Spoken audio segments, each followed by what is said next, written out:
Amém. Graça e paz, meus irmãos. Louvamos ao Senhor por mais um momento, que Ele nos concede. Isso. Ouvimos sua voz, mais um domingo, primeiro domingo do mês, segunda vez no dia do Senhor. Graças a Deus por isso. Nós também agradecemos ao Senhor por aqueles que nos visitam, estão entre nós, que Deus possa abençoá-los também nesse momento de exposição da palavra. Geralmente nós estamos expondo Gênesis aqui à noite, mas hoje nós fizemos uma mudança, nós fizemos a exposição do capítulo 36 de Gênesis hoje pela manhã, então nós vamos expor hoje à noite o capítulo de Corinto, capítulo 10, continuando a sequência, e nós vamos expor o capítulo 10, o verso 6 ao 13, mas eu gostaria de ler com os irmãos para contextualizarmos o verso de número 1 até o verso de número 13. Nós vamos ler o verso número 1 ao verso número 13.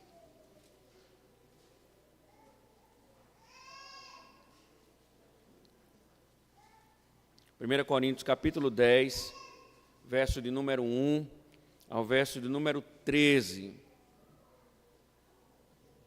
fazer melhor, vamos ler até o 14, mas a exposição será até o 13. Vamos ler até o 14. Diz o seguinte: a palavra do Senhor, carta do apóstolo Paulo aos Coríntios. Ora, irmãos, não quero que vocês ignorem que os nossos pais estiveram todos sob a nuvem, e todos passaram pelo mar, e todos em Moisés foram batizados, tanto na nuvem como no mar. Todos eles comeram do mesmo alimento espiritual e beberam da mesma bebida espiritual, porque bebiam de uma pedra espiritual que os seguia, e a pedra era Cristo. Mas Deus não se agradou da maioria deles, razão pela qual ficaram prostrados no deserto. Ora, estas coisas se tornaram exemplos para nós, a fim de que não cobicemos as coisas más como eles cobiçaram. Não sejam idólatras como alguns deles foram, conforme está escrito: o povo assentou-se para comer e beber e levantou-se para se divertir. E não pratiquemos imoralidade, como alguns deles o fizeram e caíram mortos num só dia 23.000. Não ponhamos Cristo à prova, como alguns deles fizeram e foram mortos pelas serpentes. Não fiquem murmurando, como alguns deles murmuraram e foram destruídos pelo exterminador. Estas coisas aconteceram com eles para servir de exemplo e foram escritas como advertência a nós, para que o fim dos tempos tenha chegado. Por isso, aquele que pensa estar em pé, veja que não caia. Não sobreveio a vocês nenhuma tentação que não fosse humana, mas Deus é fiel e não permitirá que vocês sejam tentados além do que podem suportar. Pelo contrário, juntamente com a tentação, proverá livramento, para que vocês a possam suportar. Portanto, meus amados, fujam da idolatria. Senhor, te damos graças, ó Deus, e te pedimos mais uma vez, Senhor, diante da nossa surdez, diante da nossa ignorância, diante de nossos corações tão duros, Senhor. Pedimos mais uma vez que o Senhor desvende os nossos olhos, que o Senhor nos instrua, que o Senhor nos oriente, que o Senhor fale ao nosso coração, ó Deus, porque Tu tens a única voz que pode nos mudar, que pode nos moldar, que pode nos corrigir, que pode nos consolar. Ó Senhor, somos dependentes dela, porque é o Teu Espírito em nossos corações, Senhor, é dessa única forma que, se estivermos trilhando o caminho de Israel, essa é a única forma que podemos, ó Deus, nos livrar de tamanho perigo. Que assim seja, Senhor, que o Teu povo que aqui está não ouça mais um sermão, mas Te ouça, e que saia daqui, ó Deus, refletindo, que Teu Espírito possa incomodá-los, para que eles entendam, Senhor, os perigos que estão envolvidos e que a alma deles tem corrido, Senhor. Em nome de Cristo. Amém. Pode sentar, irmãos.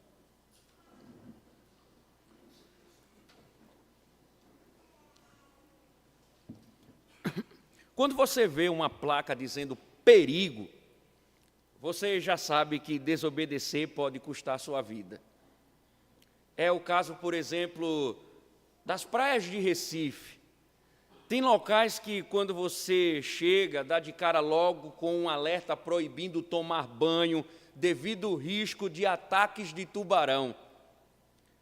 Mas a gente sabe que nem todos obedecem, tem sempre o desobediente. E embora ainda você encontre lugares seguros, principalmente com a proteção dos arrecifes, ainda tem gente que não liga e acha que um banhozinho, não é porque aconteceu com o outro, aquele cara que vai acontecer comigo. E ele acaba burlando a proibição e passa para o outro lado da proteção, e quando a gente menos espera, acaba sendo mordido. Por isso que sempre é comum você ver nos noticiários pessoas atacadas, justamente aquelas que desobedeceram o aviso de perigo. Mas tem gente que é sortuda, maliciosamente consegue burlar as proibições, toma banho em mar aberto e volta ileso. E a gente olha assim, é perigoso mesmo, que como é que esse cara foi lá e tomou banho e nada aconteceu?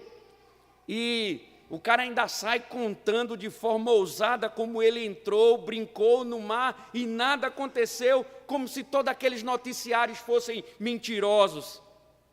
Mas nem sempre é assim. Como falei, na maioria das vezes, braços ficam a boiar, pernas são estilhaçadas e vidas vão a óbito nos hospitais, por não se importarem com a placa perigo, não entre.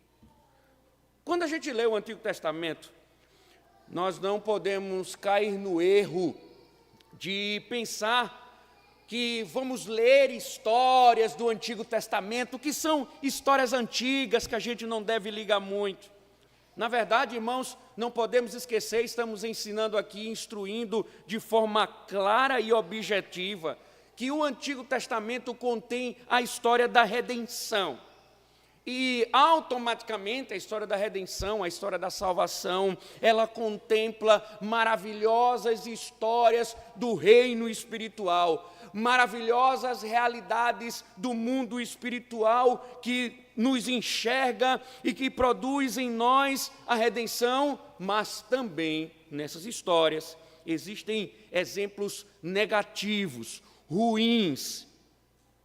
Mas por que eles estão lá? Eles estão lá justamente não é para que a gente imite esses erros. A gente deve olhar para as narrativas do Antigo Testamento, olhar para elas e dizer assim, opa, eu não posso cometer esse erro aqui. E é justamente isso que Paulo está fazendo. Ele usa o exemplo de Israel, que desfrutou de coisas gloriosas. Vocês viram semana passada, nuvem, mar aberto, passando aos pés enxutos, alimento, provisão, a providência de Deus, a água matando a sede. Mas eles viveram sem considerar os alertas, dizendo assim, perigo, porque eles diziam assim, nós somos o povo de Deus, Deus não vai fazer nada com a gente, como é que Ele vai fazer alguma coisa com um povo que Ele mesmo abençoou, com um povo que Ele tirou da terra do Egito? Não é verdade? Sim, o Antigo Testamento mostra que o Senhor se volta contra aqueles que pensam estar seguros, porém estão vivendo da mesma forma que antes, desobedecendo as placas de perigo. Deus se volta assim contra o seu povo. E a gente aprendeu semana passada que por causa da desobediência, muitos tombaram no caminho. Muitos foram mortos no caminho porque desobedeceram ao Senhor e acharam, nós somos tudo crente, não vai acontecer nada com a gente não. E o Senhor matou todos eles lá no deserto. E aí hoje nós veremos quais pecados, porque se Deus matou é porque eles pecaram. E hoje nós veremos quais pecaram, quais pecados estavam ali rodeando o povo de Deus. E Paulo está dizendo, olhe para esses pecados como exemplo. Olhe, igreja de Corinto, esses pecados como exemplos. E nós devemos fazer a mesma coisa.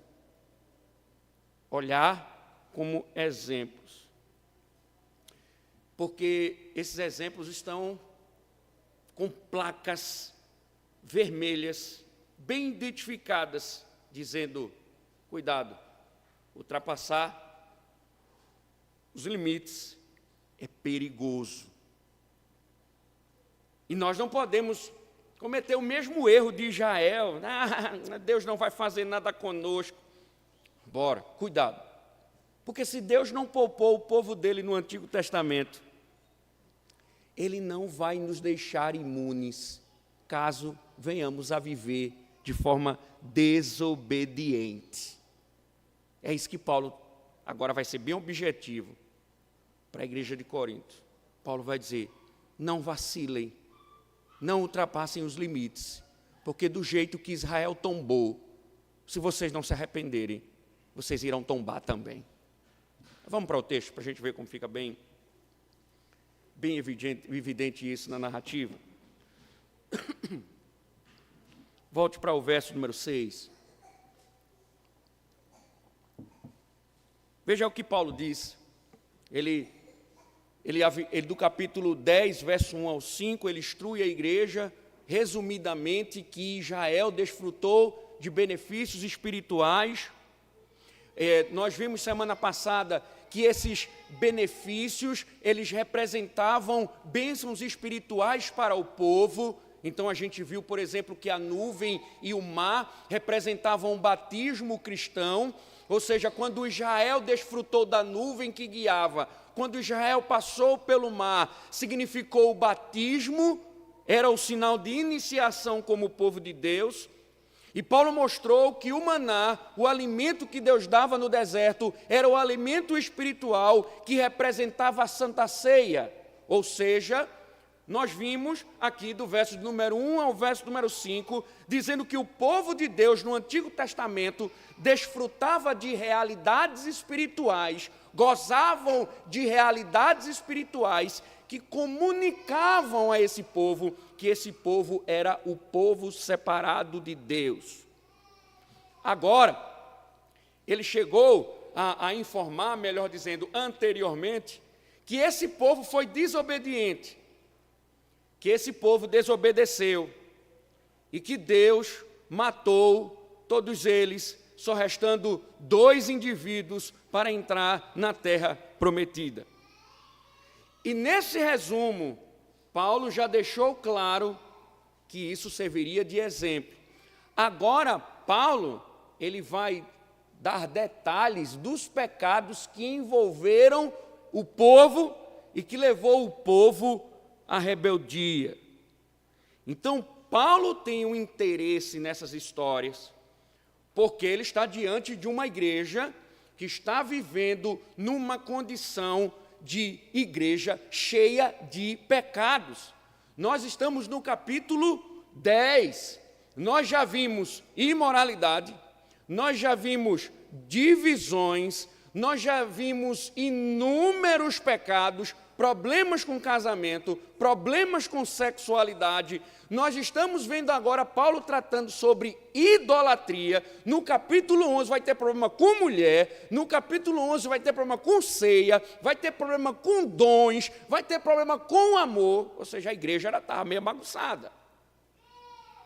Então, a igreja deveria ler e entender os perigos que estava correndo, principalmente por uma questão muito interessante. Como falamos no Antigo Testamento, fica claro e evidente, muitas vezes, os profetas do Antigo Testamento denunciaram Israel da seguinte forma: o povo é orgulhoso.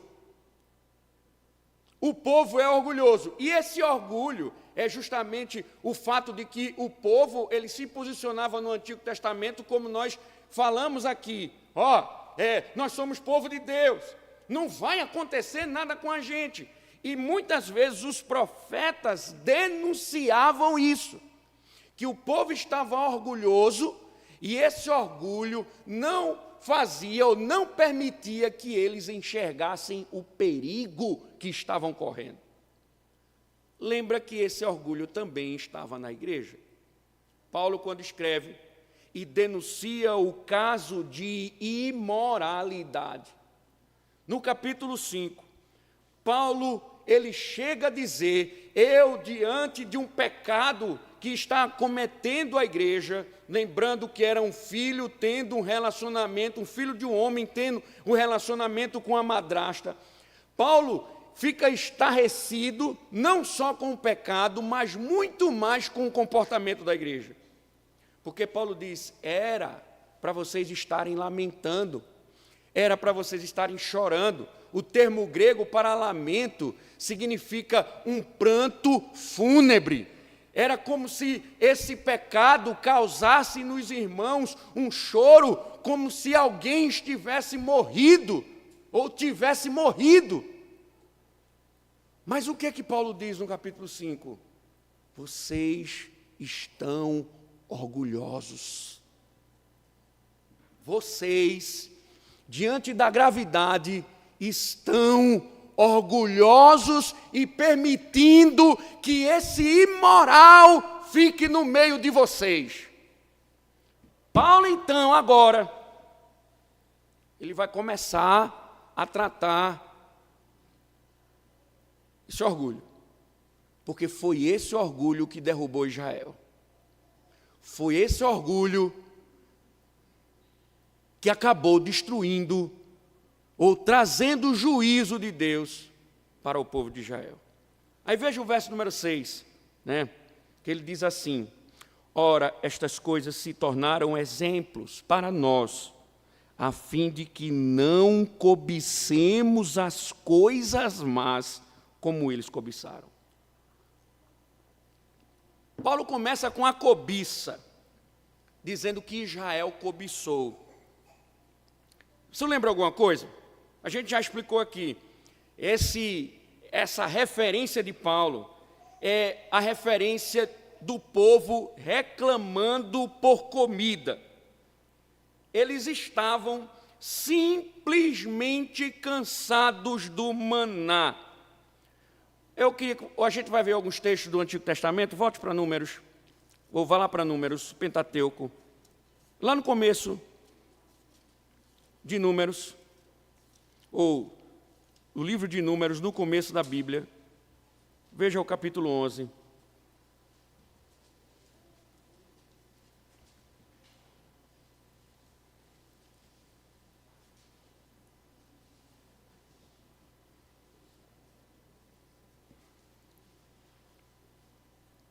Veja o verso número 4.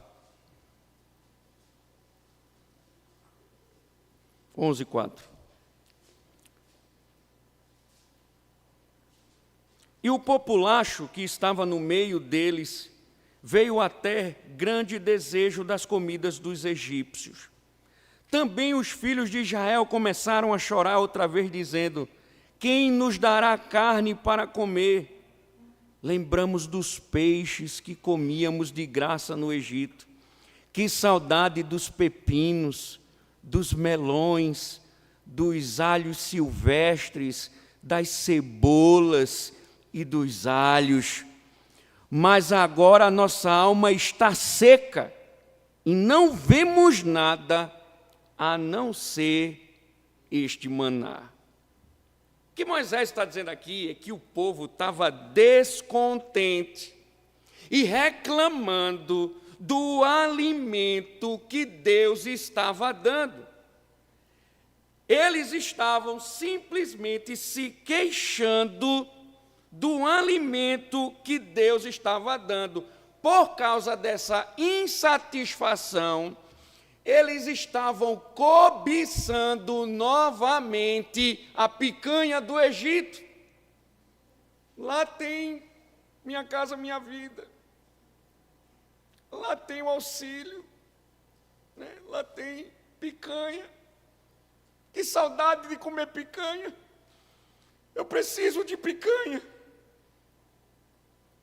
E isso é um espírito de cobiça que domina o povo que foi livrado da terra do Egito. Paulo está lembrando disso. Qual foi o resultado? O Senhor puniu o povo com a praga severa, de forma que eles morreram ainda com a comida nos dentes. Adianta um pouquinho, capítulo 11, versos 33 e 34.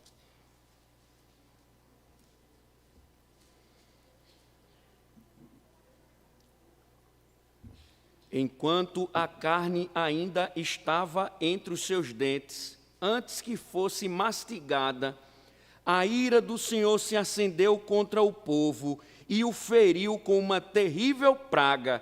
Por isso aquele lugar foi chamado de Quibrote Hataavá, que significa sepultura de desejo desmedido, porque ali foi sepultado o povo que teve o desejo das comidas dos egípcios.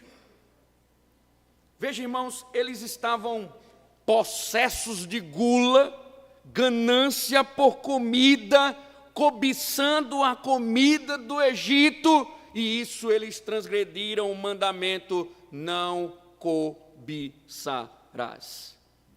Agora, pense comigo, Paulo começa falando sobre a cobiça, que eles cobiçaram. Por que Paulo fala sobre primeiro a cobiça? Porque ele não fala sobre a imoralidade, sobre a sexualidade, sobre a idolatria? Porque a cobiça é que alimenta os outros pecados. E aí, Paulo ele começa com a cobiça, desejo, e ele vai mostrar agora os outros pecados que são consequências de um coração desenfreado.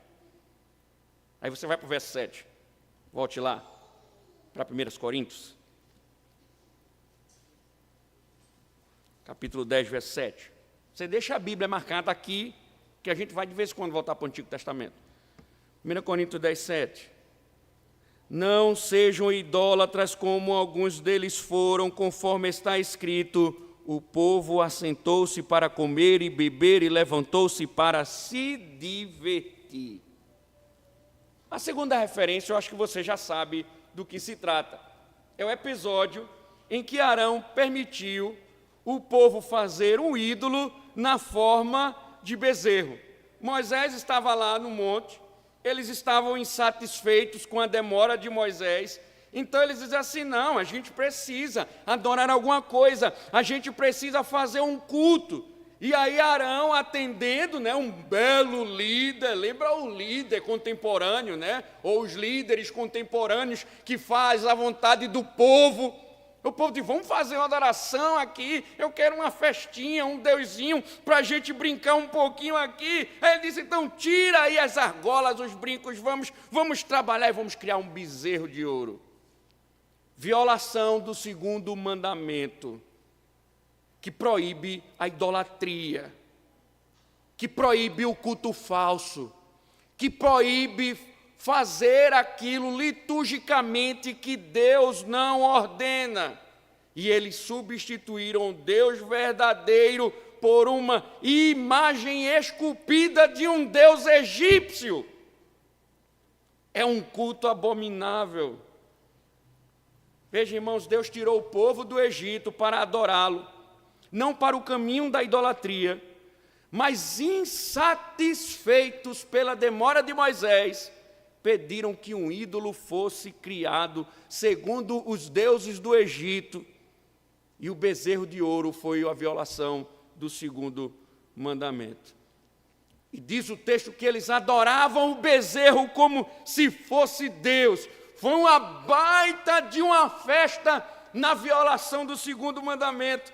Diz que Israel assentou-se para comer, beber e levantou-se para se divertir.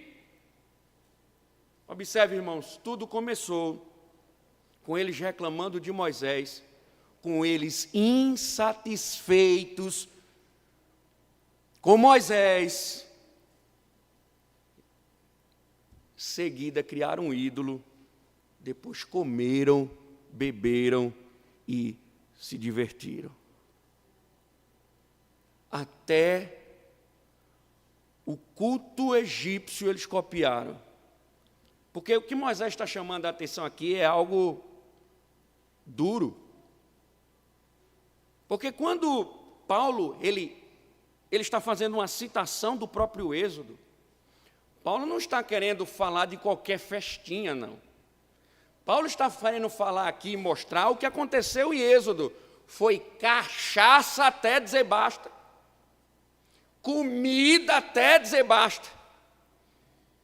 E diversão até dizer basta.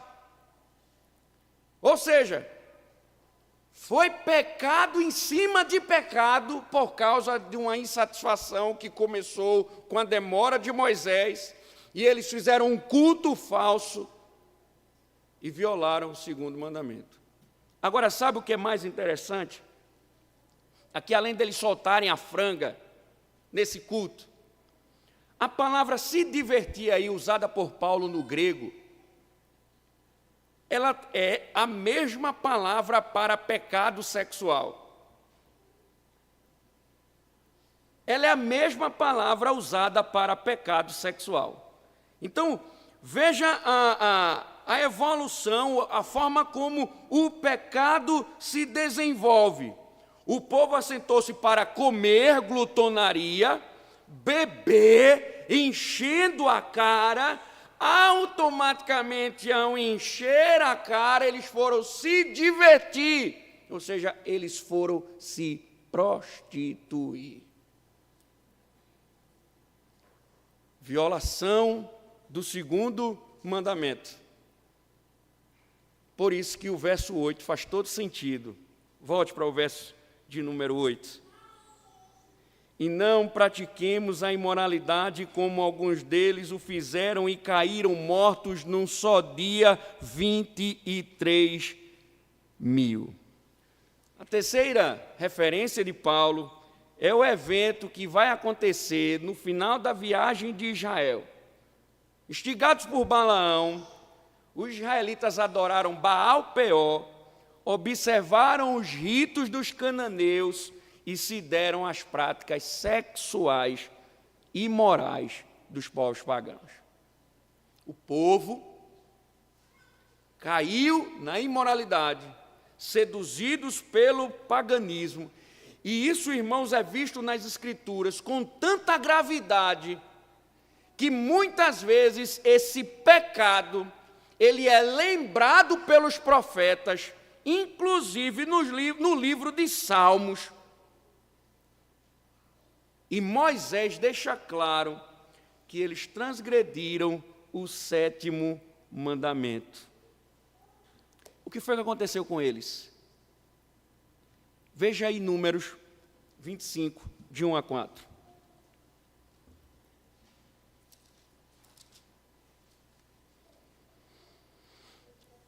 Não, vá logo para Êxodo. Vamos pela ordem. Êxodo 32, para ver o que aconteceu com a idolatria, e vamos ver depois o que aconteceu com a prostituição. Êxodo 32. Êxodo 32, verso 25. O Deus de amor, vocês estão conhecendo o Deus de amor. O Deus #amor. 25. Quando Moisés viu que o povo estava sem controle, pois Arão o tinha deixado à solta para a vergonha no meio dos seus inimigos, pôs-se em pé à entrada do arraial e disse: quem é do Senhor, vem até mim. Então se juntaram a ele todos os filhos de Levi, aos quais ele disse: assim diz o Senhor, Deus de Israel, cada um põe a espada na cintura, passem e tornem a espada pelo arraial de porta em porta, e cada um mate o seu irmão, o seu amigo e o seu vizinho.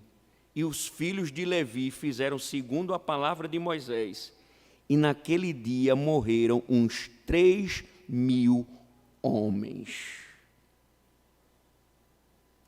Vá para Números 25.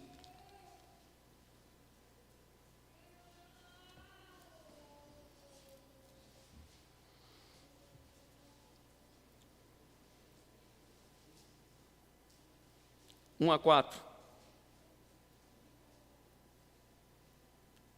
Números 25, de 1 a 4.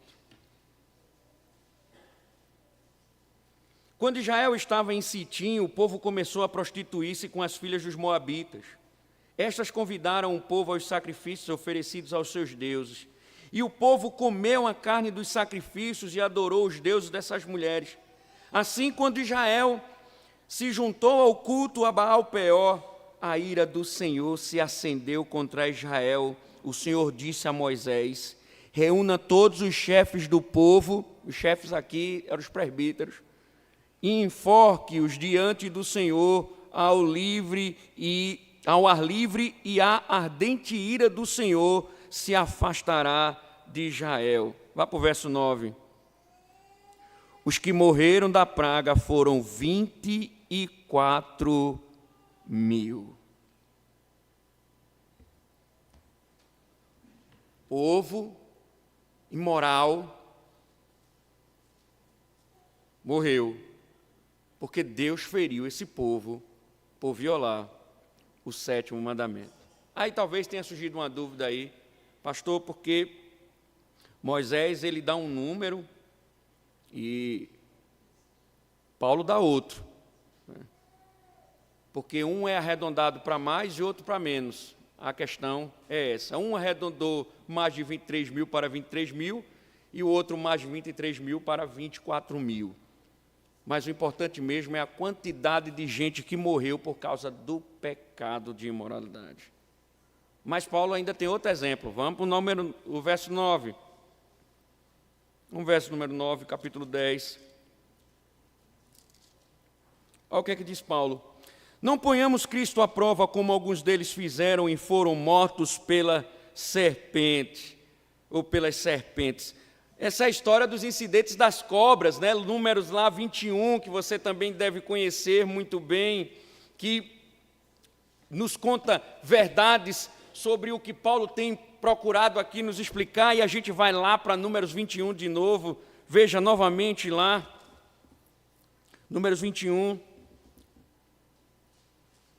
verso de número 4 e 5, que diz: então os israelitas partiram do Monte Ó pelo caminho do Mar Vermelho para rodear a terra de Edom, ou seja, lembra, a gente falou Gênesis 36, é terra de Edom, é a terra dos descendentes de Esaú, e Israel vai passar, e para chegar na terra prometida tem o caminho, né, de passar por Edom. Aí Deus diz: não vai passar por Edom, você vai ter que circular, porque eles são os seus irmãos. Edom só vai ser subjugada no futuro. Então diz: você vai ter que arrodear para chegar na terra. Aí o povo vai começar a rodear. Aí diz: para rodear a terra de Edom. Mas o povo se tornou impaciente no caminho e falou contra Deus e contra Moisés, dizendo: por que vocês nos tiraram do Egito para que morramos neste deserto, onde não há pão nem água? Já estamos enjoados dessa comida ruim. Irmãos, foram impacientes, blasfemaram, denunciaram Moisés, detestaram o maná que Deus estava dando e clamaram por água. Aí o que foi que aconteceu? Números 21, 6. Então o Senhor mandou para o meio do povo cobras venenosas que mordiam o povo, e morreram muitos do povo de Israel. Deus enviou cobras para dentro do acampamento e matou muitos deles. Quando o povo se arrependeu, Moisés levantou uma cobra de bronze num poste, e aqueles que olhavam para a cobra permaneciam vivos. Cristo fez referência a esse evento, mostrando que esse evento prefigurava ele. Por isso que Paulo diz: era Cristo. Ou seja, Cristo estava acompanhando também os israelitas no deserto, porém foi colocado à prova. Por que Paulo está dizendo isso? Porque, veja, quando eles estavam reclamando, Eles estavam questionando se Deus era Deus mesmo. Quando eles reclamaram da comida, de tudo aqui, eles estavam questionando se Deus era Deus mesmo. E Deus matou muitos. Paulo diz, foi contra Cristo que eles agiram. Aí sua lista termina, veja o verso número 10. Capítulo 10, verso 10. Não fiquem murmurando como alguns deles murmuraram e foram destruídos pelo exterminado. E aqui, irmãos, nós temos vários textos que nós já estamos vendo Paulo citar aqui, e essa é mais uma história que Paulo cita. Aqui ele está descrevendo a insolência de Coré, Datã, Abiatã e On, que juntos com 250 líderes se levantaram contra Moisés. E diz o texto, você pode depois analisar em casa, Números 16, que por causa dessa murmuração,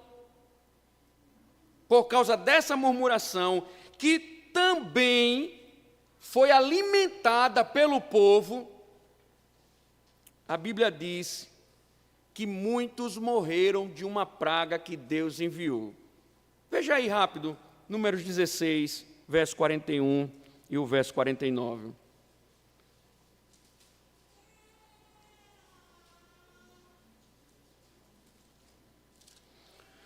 Números 16, verso 41 ao 49.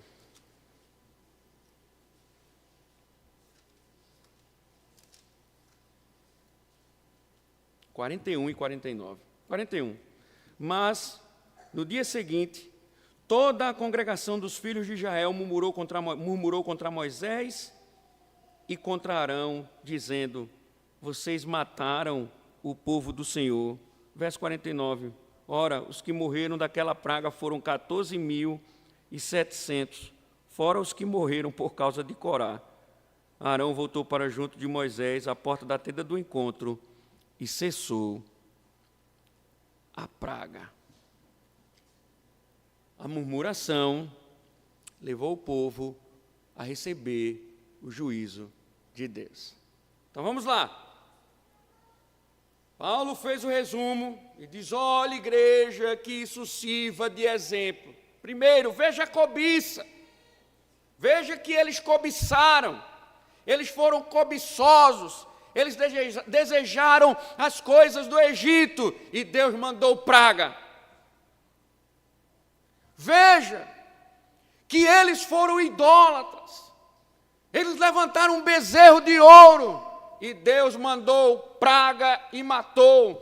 Veja, eles se prostituíram, eles foram imorais e Deus mandou praga e matou. Veja, eles colocaram Cristo à prova e Deus mandou praga e matou.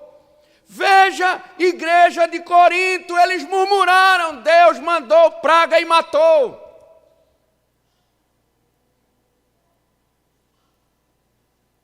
Paulo diz que isso sirva de exemplo. E agora ele vai aplicar. Eu vou aplicar a aplicação dele. Porque os primeiros versos que a gente leu até agora foi o sermão dele, agora é a aplicação. Porque veja que ele diz, verso 11, estas coisas aconteceram com eles para servir de exemplo e foram escritas como advertência a nós para que o fim dos tempos tenha chegado. Veja que coisa interessante. Quando a gente lê as narrativas do Antigo Testamento, nós temos que entender esses enredos e pensar que o Senhor, Ele não colocou esses pecados do povo dele para que a gente se admirasse, não. Lógico que existe o próprio Deus trazendo informações importantes, mas também nos ensinando como não proceder. Os pecados do povo no Antigo Testamento não estão postos para que a gente olhe para esses pecados e para que a gente venha imitá-los. Muito pelo contrário, os pecados que são denunciados no Antigo Testamento, que foram cometidos pelo povo de Deus, devem ser por nós observados e observados com cuidado, para que não venhamos a repeti-los.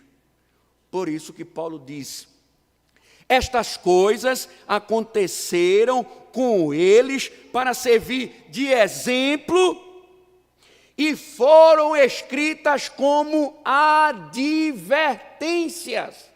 O que Paulo está dizendo?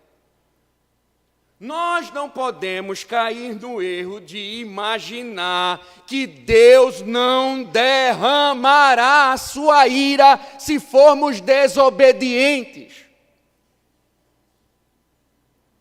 Por que isso é importante? Nós estamos vivendo uma geração de evangélicos, de crentes, que eles só são evangélicos e crentes no nome, que são desobedientes, com a seguinte premissa: eu sou povo de Deus e não vai acontecer nada comigo. Paulo está dizendo à igreja de Corinto, e o Senhor diz à sua igreja, de uma forma geral, isso está posto como advertência. Isso está posto para que você não cometa os mesmos erros. Porque se você cometer o que aconteceu com Israel, vai acontecer com você também. Deus não vai lhe poupar bonitinho, lindinho dos céus. Deus não vai lhe poupar estrela celestial. Se você viver deliberadamente, Deus está advertindo, você vai tombar, e é Deus quem vai fazer você tombar. É Ele quem vai mandar praga, é Ele quem vai lhe ferir, é Ele quem vai lhe matar por você viver desobediente e achando que é povo de Deus. Paulo diz que sirva de advertência, Corinto. Preste atenção. Presta atenção. Isso é uma advertência que o Senhor está dando a vocês. Isso é uma advertência. Que sirva de advertência. Ou seja, é peia para a igreja de Corinto. Porque não é as igrejas evangélicas de hoje, não é igual à igreja de Corinto. É prostituição, é divisão, é confusão por todos os lados. É gente vivendo em pecado e querendo estar no meio da igreja. Não é assim as igrejas evangélicas de hoje? Pastor ladrão, líder negligente. Não é assim? E todo mundo dizendo que é povo de Deus, levando o nome de Deus. Não é assim que funciona? A realidade não é essa.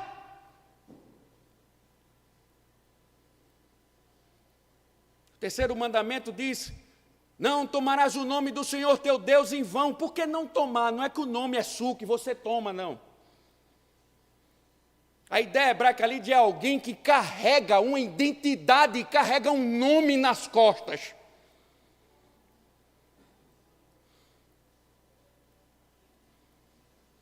Paulo está dizendo, isso é advertência para vocês.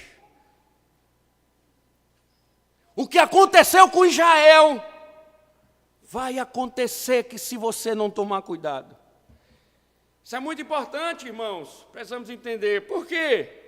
Vão lembrar do período de pandemia, dos hipócritas. Vão lembrar dos hipócritas, dos falsos crentes, que se aliaram ao Estado, por exemplo, e disseram: fecha as igrejas. Aí ele botava na internet. Era lindo, eu achava lindo. Nenhuma praga tocará em você.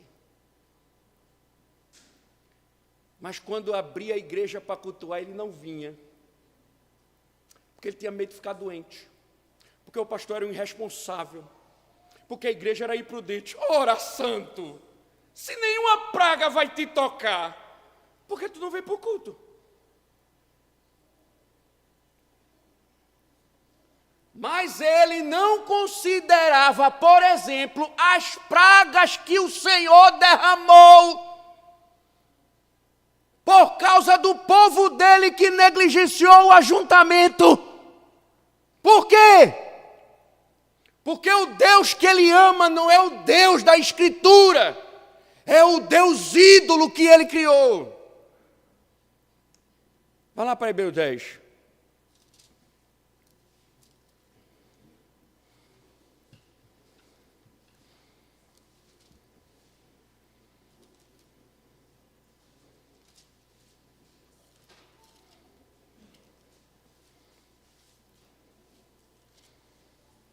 Deixa eu lembrar esse texto aqui, para quem gosta de faltar culto, que acha que é normal,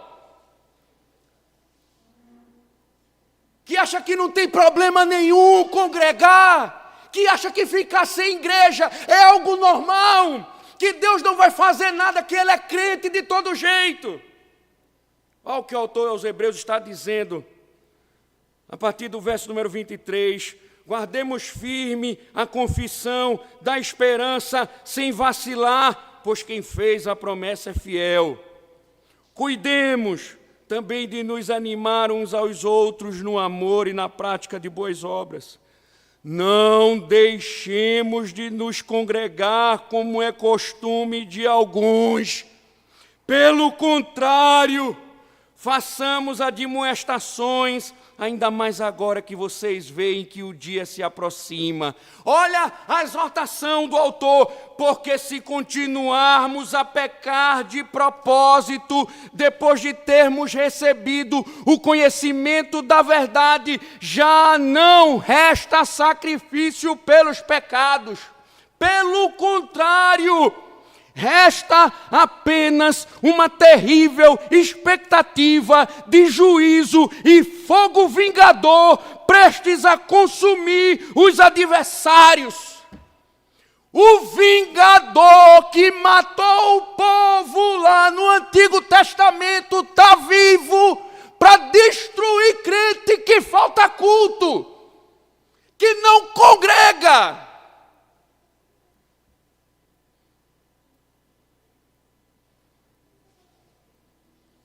Paulo está dizendo que sirva de advertência.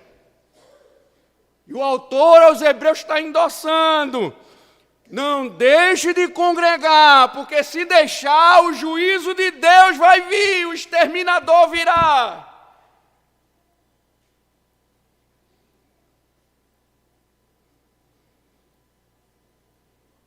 Que coisa, não é não?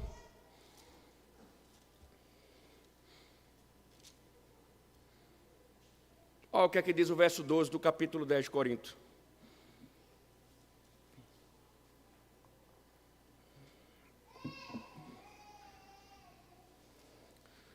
Por isso, aquele que pensa estar em pé, veja que não caia. Aquele que pensa estar em pé, veja que não caia. A ideia aqui é falsa segurança. É alguém que tem uma falsa segurança. Ele acha que é crente porque ele posta versículos na internet. Ou ela acha que é crente porque usa uma saia, que o caba anda, fica pisando com o calcanhar o fundo da saia. Ele acha que é crente porque não tem barba. Ou ela acha que não é crente porque não tem um brinco na orelha. Aí acha que é crente. Aí porque vem à igreja de vez em quando, ela acha que é crente. Porque na casa dela tem um quadro com um versículo de eu sou crente.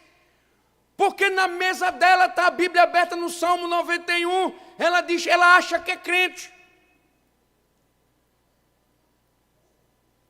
O que o Evangelho diz que é de fato o cristianismo é viver em obediência.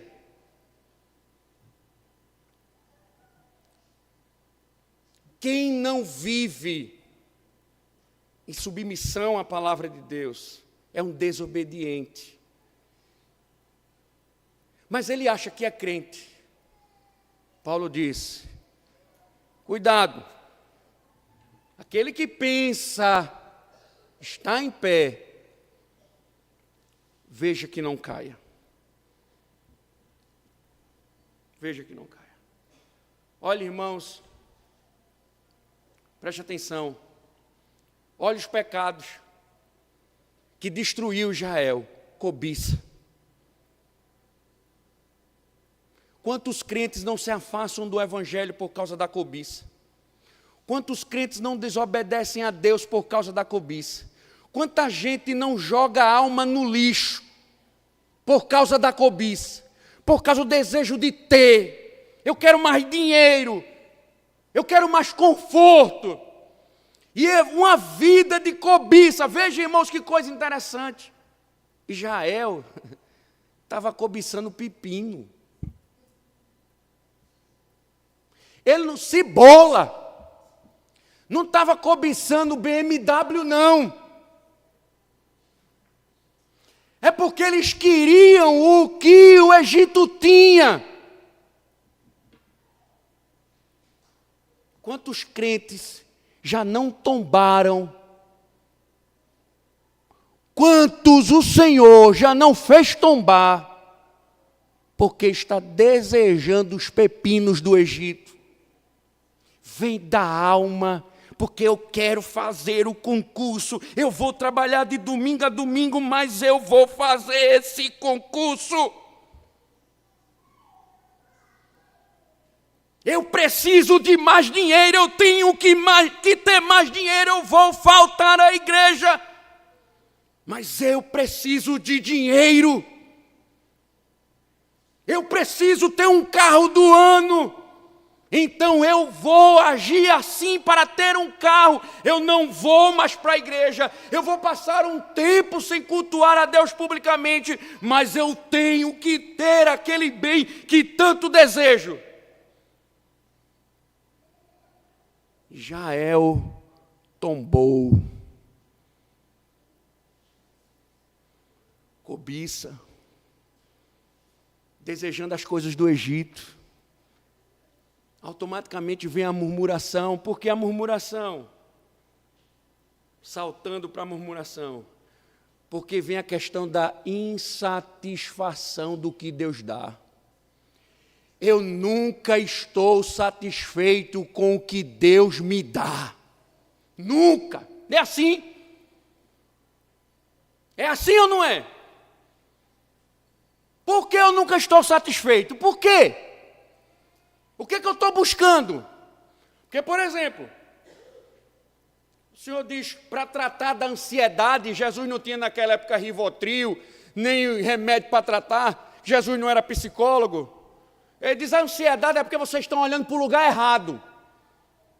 É por causa do pecado de vocês, mas deixa eu dizer uma coisa a vocês, Deus vai cuidar de vocês, Deus vai dar de comer a vocês, Deus vai vestir vocês, mas vocês não estão satisfeitos com isso, não. Por isso que vocês vendem a alma, cobiçando as coisas do Egito. Por isso que vocês abrem mão da alma, vão jogar a alma de vocês no inferno, para ter as coisas do Egito. E o Senhor promete, eu vou te dar de comer, de beber e de vestir. Não é assim? Porque a murmuração, maná,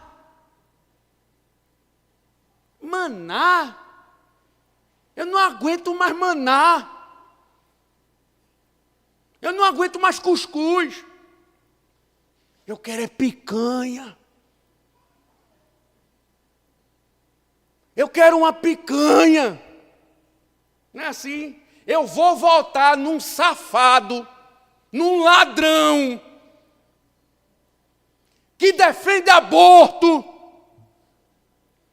que defende ditadura, que é contra a fé cristã, que é contra Deus, mas eu quero comer picanha. É assim ou não é?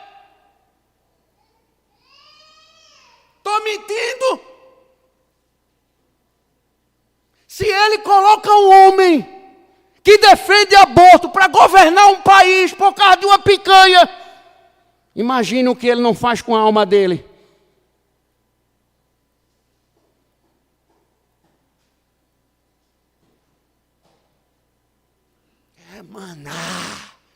Maná, quero caviar, eu estou insatisfeito. Deus lá, o cuscuzinho. Deixa eu contar uma experiência para vocês. Eu não gosto de galinha. Sei, eu tenho certeza que foi Deus que criou, mas se fosse um homem, eu ia pedir para matar esse cara. Eu não gosto, eu não sinto gosto da galinha. Mas eu como. Se você quiser me convidar para comer uma galinha assada na sua casa, eu vou. Né? Galinha, um frango. Veja que interessante, irmãos, como Deus nos ensina. Eu passei um período almoçando com minha avó ama galinha. Você vai tomar café, é ovo, de manhã. Você vai almoçar, é galinha assada. Se de noite você for jantar, é ovo de novo. E uma vez eu cheguei a reclamar a ela e disse assim: vovó, qualquer dia desse, quando for no banheiro, eu vou botar um ovo, de tanta galinha que eu estou comendo. Eu fui para uma viagem missionária no interior de Pernambuco, sertão do Araripe. E na hora do almoço, vamos organizar a fila, eu fui o primeiro a chegar, que eu ia ajudar o pessoal a organizar. Quando eu olhei na panela, galinha, e eu disse, dentro de mim, eu saí de Olinda, pensando que ia comer um negócio diferente. Vou comer galinha de novo.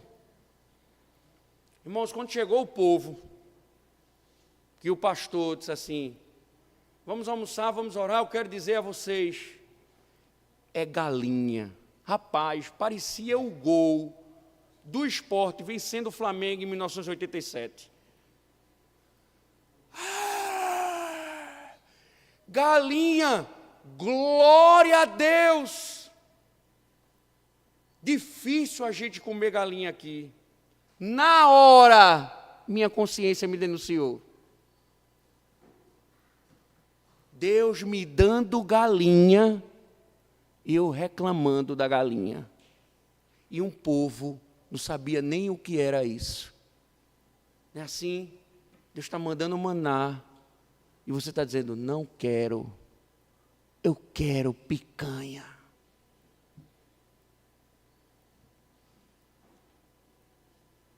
É assim.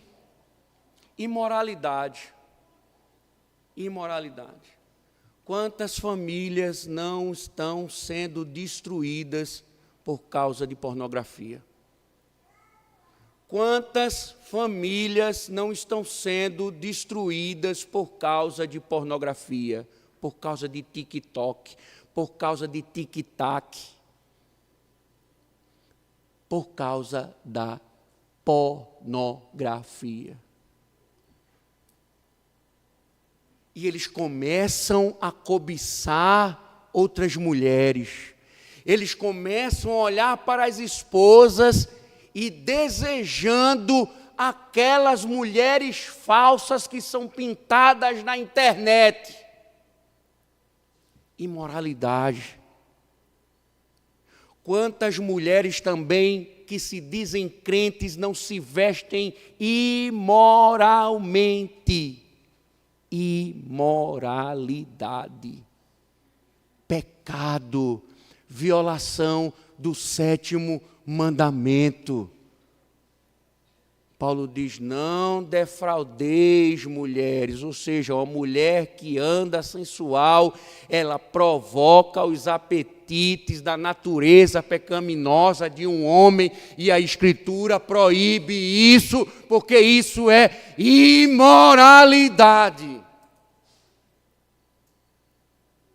Igreja não é lugar de prostituta, é de mulher santa. Quer ser sensual, seja para o seu marido, em casa, na igreja, vista-se, porque você vai ter um encontro com o Senhor. É um Deus santo. E a imoralidade Deus não suporta. Deus matou o povo por causa disso.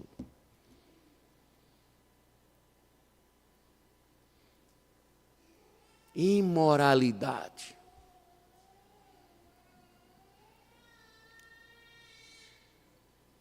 Irmãos, evangelho não é brincadeira. Esse evangelho que está aí fora, ele é fácil de viver. Mas esse daqui é difícil. É difícil. Agora veja como Paulo termina. Ele diz: não sobreveio a vocês nenhuma tentação que não fosse humana, mas Deus é fiel e não permitirá que vocês sejam tentados além do que podem suportar. Pelo contrário, juntamente com a tentação, proverá livramento para que vocês a possam suportar. Sabe o que Paulo está dizendo aqui? Sabe aquela história de, pastor, mas é porque a carne é fraca. Mas é porque eu sou pecador mesmo. O que Paulo está dizendo aqui é que não tem desculpa para pecar. Porque o Deus que governa a tentação, Ele não só governa a tentação, mas Ele também dá os meios para que você resista à tentação. O Deus que Paulo fala, ele põe um limite na ação da tentação. Você não será tentado além de suas forças. Ou seja, se você pecar, você pecou porque quis, porque Deus cuidou de você para que você não pecasse. Deus proveu. Junto com a tentação, Ele proveu o livramento. Ele proveu o livramento. Você,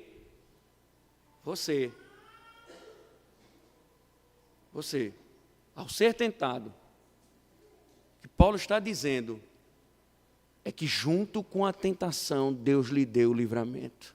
Você peca se você quiser. Você vai se você quiser. Porque Deus lhe deu as condições de suportar.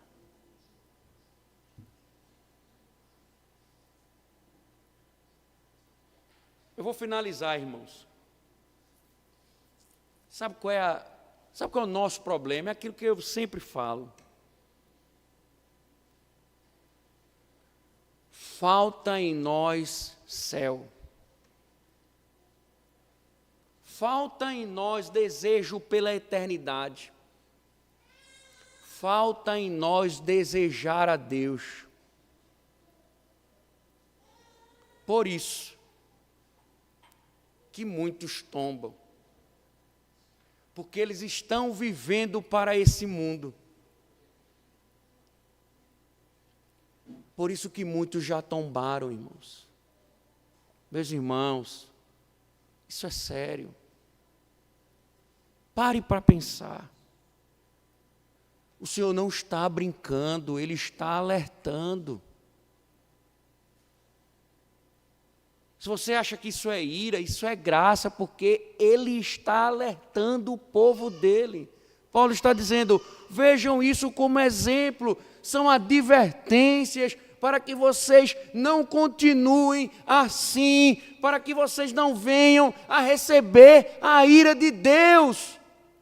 e muitas vezes por faltar em nós o desejo dos céus, é que nós vivemos dessa forma, andando conforme os nossos próprios caminhos, achando que Deus não vai nos julgar. Ele vai.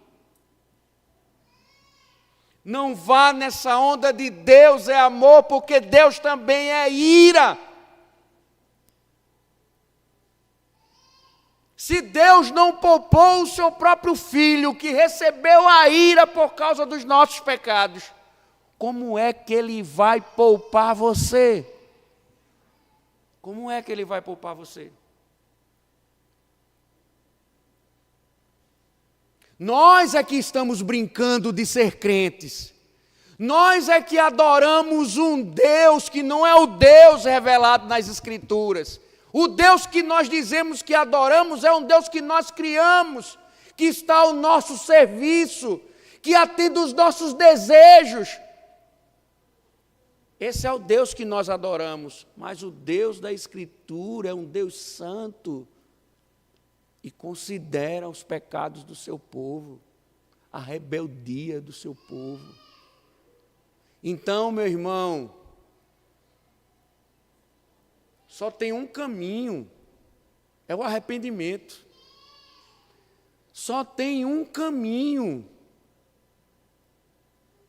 é o arrependimento. A única forma de sarar a ira de Deus é o arrependimento. Agora, se você não se arrepender, o recado está dado. Porque veja, irmãos, olhem, quantos Deus não matou, Israel viu e sempre andou na rebeldia. Porque imagine que você está na primeira situação do bezerro de ouro, o povo na idolatria, Deus mata meio mundo de gente, como você ficaria?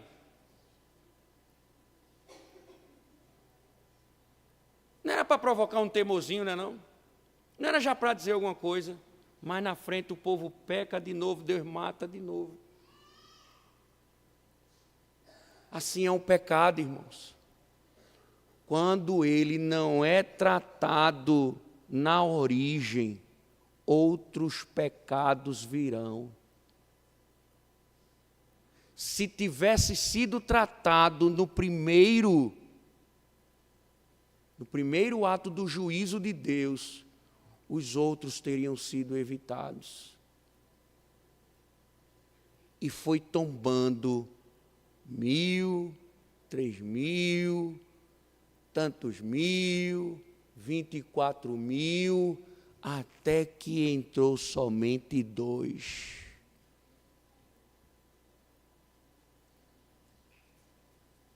Paulo está dizendo,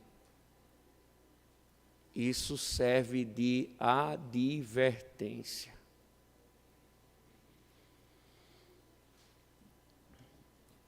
Deixa eu dizer uma coisa, lembra dos banhistas lá de Recife? Como eu falei, alguns conseguem burlar as proibições, você vê sempre. Amanhã mesmo, amanhã não, terça-feira, se Deus quiser, eu vou estar lá, curtindo. Aí você vê alguém tomando banho, você vê do outro lado eles lá. Eles tomam banho e voltam, não acontece nada. E de fato, será que é perigoso mesmo? Né? Mas, como eu disse, nem sempre é assim. Porém, tem gente que vai e volta ileso. Né? Com relação à desobediência a Deus, ninguém vai e volta ileso, não. Com relação a desobedecer a Deus, ninguém vai e volta ileso, não. Ou volta mordido, ou volta morto. Porque Deus é um Deus santo. Que Deus nos ajude. Amém. Obrigado, Senhor, que as tuas misericórdias estejam sobre nós, porque sabemos quem somos, sabemos a nossa disposição, Senhor, e sabemos do perigo que o Senhor agora coloca diante de nós. Misericórdia, Senhor, para que nos curvemos aos teus mandamentos. Não venhamos a seguir os caminhos de Israel. Protege, Senhor, nossos corações, muitas vezes tão rebeldes. Misericórdia de nós, Senhor. Misericórdia do teu povo. Em nome de Cristo.